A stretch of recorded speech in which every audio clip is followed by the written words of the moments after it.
This week marks the 85th anniversary of Operation Dynamo, the evacuation of the British Army from France after being tracked by the German army. Therefore, this video released hopefully this week seems very appropriate. No surprise, I'll be talking about the movie Dunkirk. Now, Christopher Nolan's Dunkirk is one of the most interesting war movies I've ever watched. In fact, it's pretty much the most interesting all around. First of all, it's told in a non-linear fashion, which is kind of like his one of his first movies, Memento, which is also told in a non-linear fashion. In fact, each thread takes in Dunkirk takes place over three different time periods: 1 week, 1 day, and 1 hour, with everything coming to the head in the last 20 minutes. Secondly, perhaps the most interesting is that this is a story of a defeat. Okay, let's face it, from Hollywood to Bollywood to Communist China, all the war movies are made of victories. My country wins, everyone else loses. Happy. All right, victors write the histories and make the movies. Losers don't. But what happens when the losing side gets to tells a story? So the obvious way, make it a story about make it a moral victory or a triumph of the human spirit. And Dunkirk is that story. It's a moral victory after a strategic and tactical defeat. Now, the biggest reason why American did not make this movie is that how we Americans tell our stories of our worst defeats are different from how the rest of the world tells the stories of their worst defeats. For example, let's look at Pearl Harbor, the movie.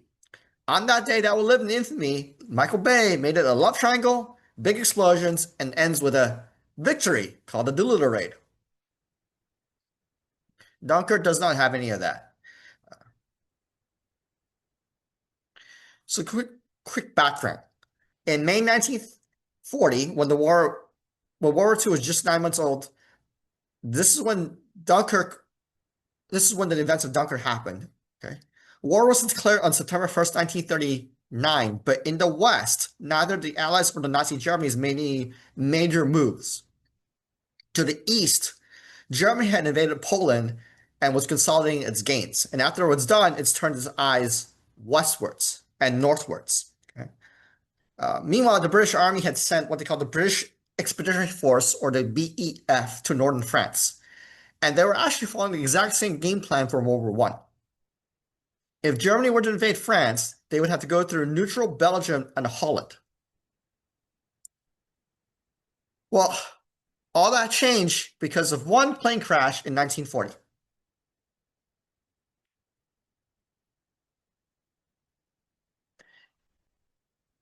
On that morning in 1940, two German officers took off in a plane headed westwards. They got lost and they end up flying further and further away from Germany and then towards Belgium and Holland.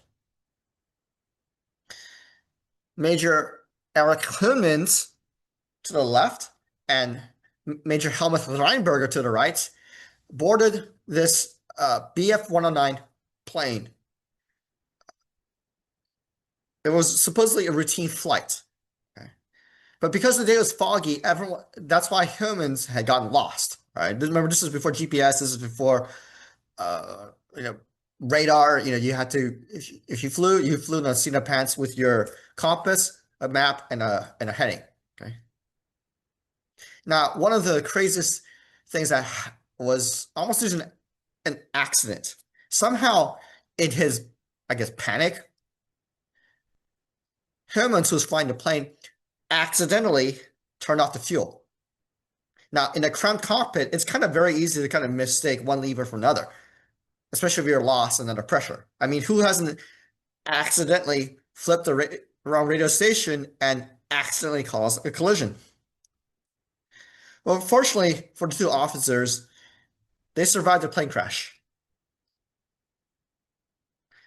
It was kind of low velocity enough that they could just belly up and more or less walk away with a few broken bones.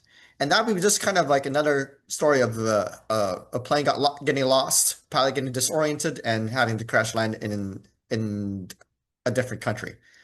Except for the fact that Major Erich Reinberger was carrying sensitive documents. when they realized that the sensitive documents were with him, Reinberger made a panicked attack to try to destroy them, right? More than once. The Belgian guards realized, hey, this guy is trying to destroy some documents. I think they may be important. I know, let's stop him from burning them and then forwarding it to our intelligence officers, which they did.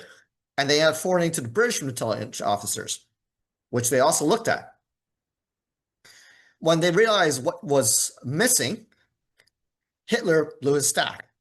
Hermans and Reinberger were tried in absentia and found guilty. And that would be kind of the end of the story until a brilliant German general named Erich Meinstein realized, hey, we could take advantage of this. While our initial invasion in January 1940 would be called off, we're going to wait 4 more months until better weather and a better plan. And what Meinstein did was says, okay, let the enemy think that this major attack would still come from the typical traditional advance through Belgium and Holland into northern France. Make that a big diversion, and then our main thrust would come through the Ardennes. This switch worked. In May 1940, another brilliant German general named Erwin Rommel took advantage of the fact and led his division through the thinly defended section of Ardennes forest all to the south and came out from behind. The result was Belgium actually pulled out, sued for peace, and surrendered, which meant there's a huge gap in the defenses. And now the British had to kind of keep going west and trying to get out of this pocket. So all this happened just covered in the title slide. And this is called the Michelin incident, a Michelin incident. So what happens if they happen in 2025? Signal gate. Hold on. Are you okay? Shh.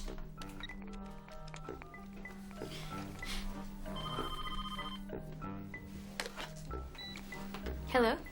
If someone said something bad about you, you'd want me to tell you, right? No. What if it was someone you thought was your friend? What do you... Hold on, other line.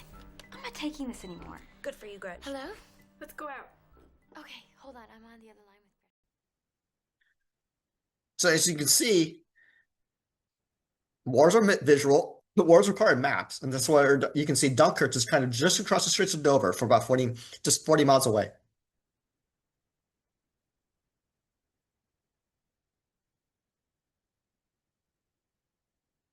Now, the events of the mall happened over a course of 1 week.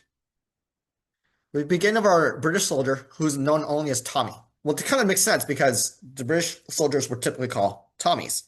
Okay. So in this way, this Tommy is supposed to represent the experiences of all the British soldiers during the evacuation. Tommy would be attacked from the air. Tommy would be attacked from the sea.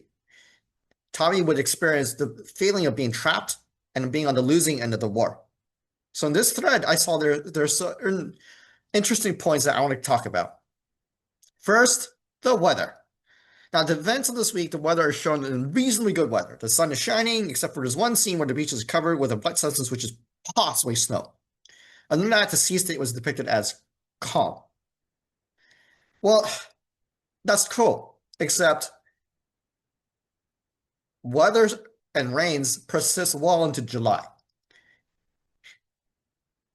In July 2003, I was in Brittany, not that far, well, on the other end of the English Channel, but you can still see that even in July, we can still have rain, and the weather is kind of overcast, and it's kind of gray, right? These are my friends. We were at this Mont Saint Michel, which is a giant, massive, and old monastery that's been around from the 700s. And you can see everyone's wearing raincoats and sporting umbrellas. In reality, the English Channel the weather is very notoriously difficult to predict. I mean, 4 years later, the success or failure of Operation Overlord, the invasion of the Normandy beaches, would hinge on the weather. It would be up to Group Captain Stagg, the Met officer, who would who was basically the biggest influence on Eisenhower's decision whether to attack as planned on June 5th or wait one more day for June 6th for the weather to clear. Company! Listen up! Gather up around me! Let's move it up! Come on, gentlemen! Let's go! Now the Channel Coast is socked in with rain and fog. High winds on the drop zone. No jump tonight. The invasion has been postponed. We're on a 24-hour stand-down.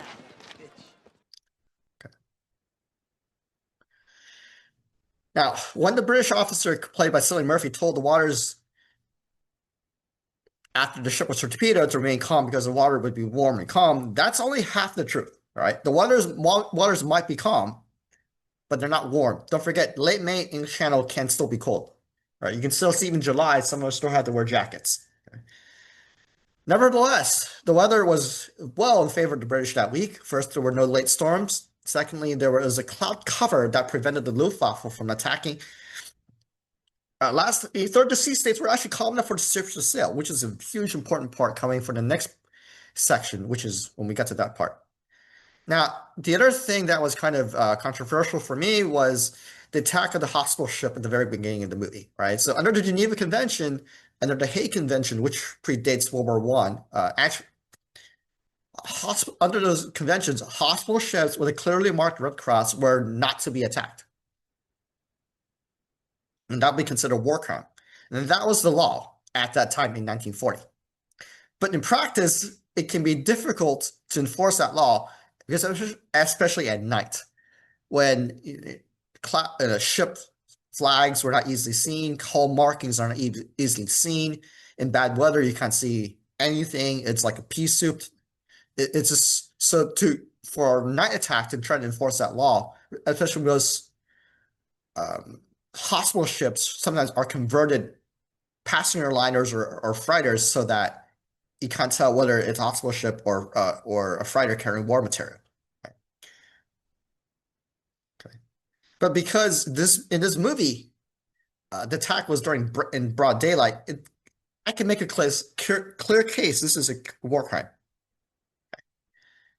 Did it happen? Of course, maybe. But I can see people kind of disregarding it because that's the rules, right? You attack the ships that are carrying possible evacuating British soldiers. Those are all for a game.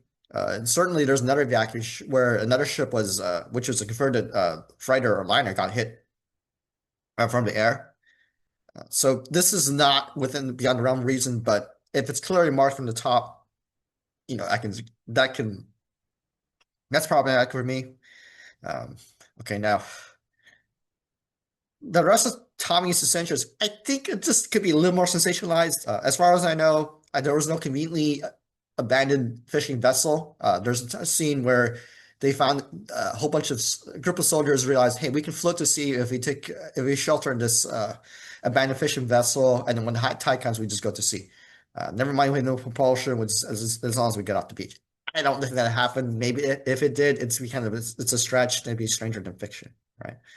But a night attack by U-boat, or what they call an S-book or Schnellboot, right? This is much more possible.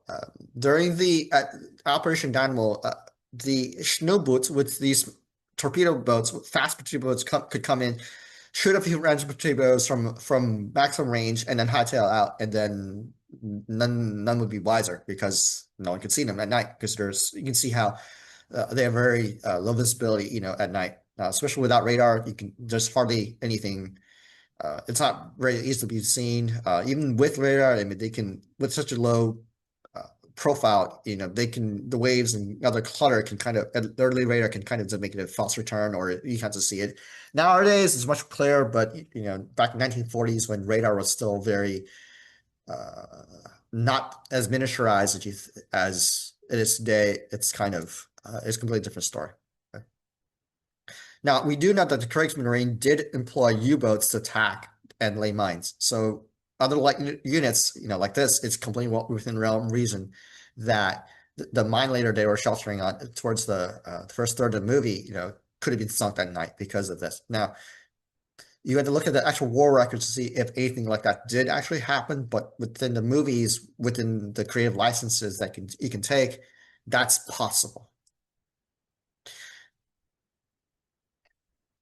Okay, so everything this part the first part, at least the first thread with the mole, uh, it's within it has more dramatization than I'm happy with, but it's still a movie. Hey, okay, it tells a good story. Um, so I ended with what Winston Churchill says, wars are not won by evacuations. And it would take the British Army another year before they can begin offensive operations again.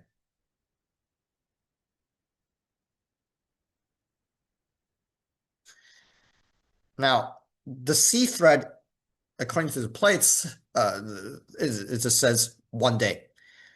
I think it's supposed to, but that's what the movie says. But after you listen to me, it's also 1 week because this is not supposed to be just 1 day. Now, the events that you see on the ship is 1 day, but it's 1 day out of 5, 6, 7 days during the evacuation because it wasn't just 1 day that you took 300,000 people off the ship at the beaches. It was on 1 week. Okay. So at the beginning, you see this elderly pleasure yacht captain and his younger son, and we'll find out why he's the younger son. They're watching a whole bunch of Royal Navy seamen coming down the docks and commandeering various vessels. So, and then this local boy decides to join his friend, who's actually the son of the captain.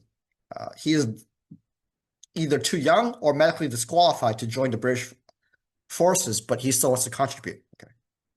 We came from a small town, and 3 fellows in that town that were 4F committed suicide because they couldn't go at different time.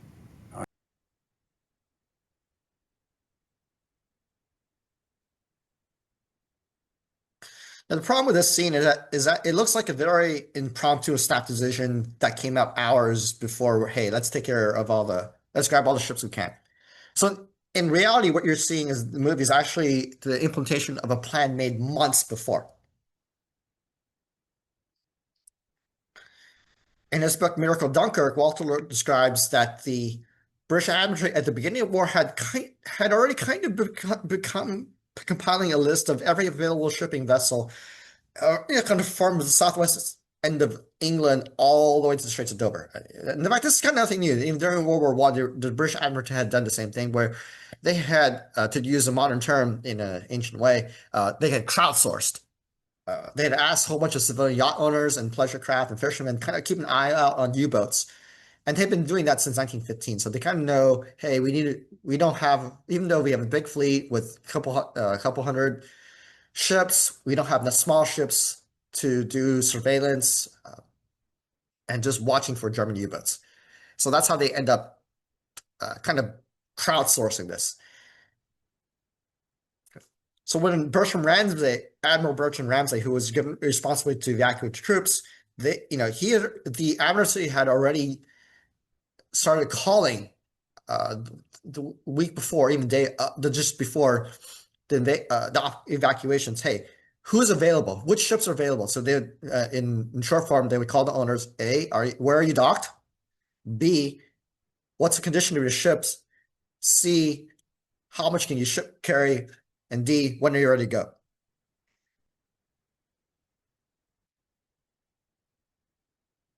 Now, some of these ships were requisitioned, and they would have the Royal Navy on board, as you can see that the early scenes of the movie. Others actually volunteered, which is a completely different attitude. And so that's what you also see. So you see it was both. This is true. Like that part of the movie was true. So once they're on the way, these were called the little ships. They had different missions, right? So one group, the smaller groups that could get up close to the beach, would take on the troops and then shuttle them to a larger ship that could not get close with a deeper draft, load their troops to the larger ships, and then return back. So it's kind of like the ferry. Like if you have have you ever watched those cruise ships documentaries where definitely the cruise ships cannot dock because of the draft, they would have to send all the little lifeboats as tenders. So that's kind of like exactly like that. The smaller ships would serve as tenders. The largers of these little ships could actually make the entire trip to and back. They would just have to uh, load everything and then make the 40-mile trip back to England. Okay. Now, in fact, some of these trips actually made more than one trip. Right. So the way this movie portrayed was that it took only one trip. Well, obviously that kind of trip. So in fact, Operation Dynamo took about 10 days to complete. So in reality, the sea, which was said only one day, is actually closer to 1 week and more. But in terms of storytelling, it's just one day.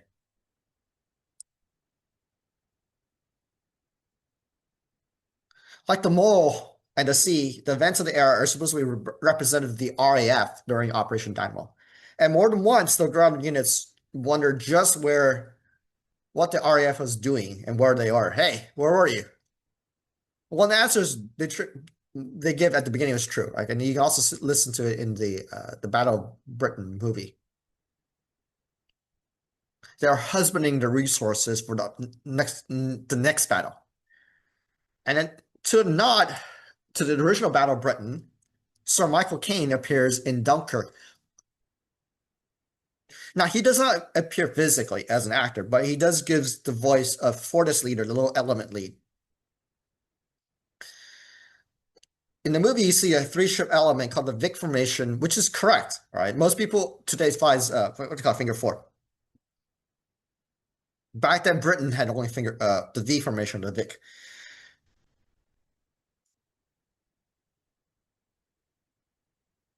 By contrast, Germany, Japan, United States were always using the finger four formation or the fingertip formation from the very beginning. So the advantage of the latter, of using the four-finger formation or the fingertip, is very clear. You have protection from the rear. Maverick, got a MiG coming around on our tail. We gotta get out of here. I can't leave ice. He's still coming around. He's still coming around. He's gonna get behind us. I'm not leaving my wingman.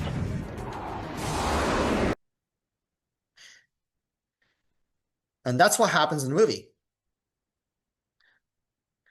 One German plane buzzes them and it split into three different directions. When they regathered, you can see Fortis leader had gotten shot down. The other two are circling to find each other. So you can easily see why the RAF had abandoned the Vic formation, adopted the finger four. So during the Operation Dynamo, the RAF's mission was to protect the evacuation ships. So in the movies, you can see the planes are circling at 500 feet. Okay. And they decide to ascend to 2,000 feet. Okay. Now, Fortis leader protested, hey, this consumes more fuel. Right. This is an error for three different reasons. First, you consume more fuel at lower altitudes because the air is thicker. Right. Second, you consume more fuels because of dogfighting, or some people call it basic fighter maneuvers, or BCM, or BFM, BCM. Okay. Third, if you ascend to a higher altitude, you allow more visibility and position to jump on enemy formation below. All right, there's also called a fourth reason why this is something called energy and maneuver principle, where what energy you gain is important to give you the speed and the kinetic energy to kind of make your next formation.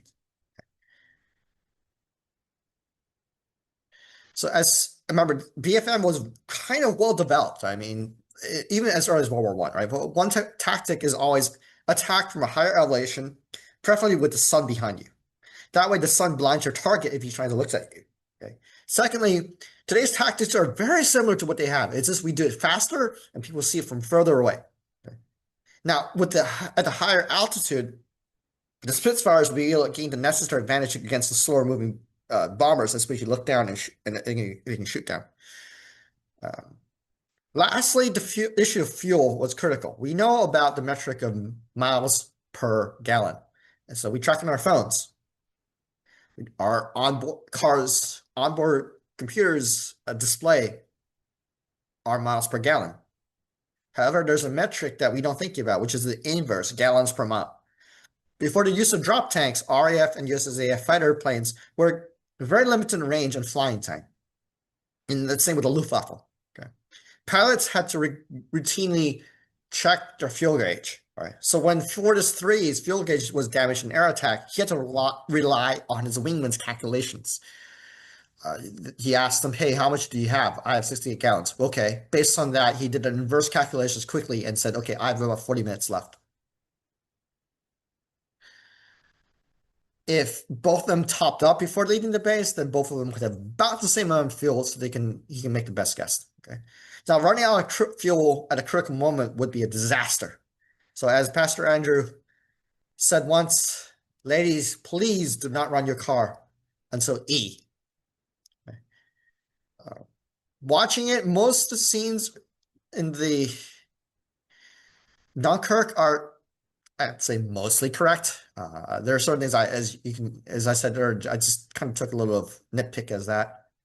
I hope you enjoyed this commentary. Watching war movies with me and my brother are actually require 2 viewings. All right, the first time you just have to watch it uninterrupted, and I promise not to shut. I promise to shut up and not say anything about the movies or inaccuracies. You just kind of have to enjoy it the first time, and then if you have questions, you can certainly ask me afterwards. Secondly, you can watch it with me after, and I'll give you my running commentary. I mean, my copy of Lord of the Rings, there's an option to listen to commentary from either Merry and Pippin,